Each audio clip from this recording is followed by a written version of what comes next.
Itu agak masih panas. Sabar, sabar, sabar.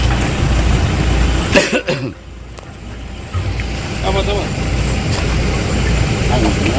Kepolisian Resor Nabire memastikan 2 orang menjadi korban saat penyerangan dan pembakaran pos penjagaan PT Kristalin Eka Lestari di Kampung Biha, Distrik Makimi, Kabupaten Nabire, Papua Tengah pada Sabtu 21 Februari 2026. Sementara pelaku penyerangan, Kapolres menyebut KKB pimpinan Aibon Kogoya sebagai pelaku penyerangan karena beberapa hari sebelumnya kelompok ini terpantau menuju ke daerah Makimi.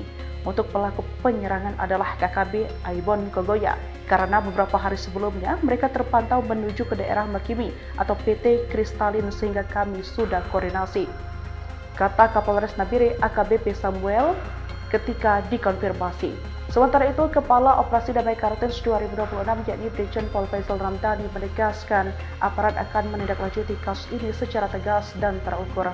Wakil Kepala Operasi Damai Kartens 2026 juga yakni Kombes Adar Masinaga menambahkan upaya pengejaran terhadap para pelaku telah dilakukan sejak hari kejadian. Aparat juga melakukan pemetaan serta profiling terhadap kelompok yang diduga terlibat.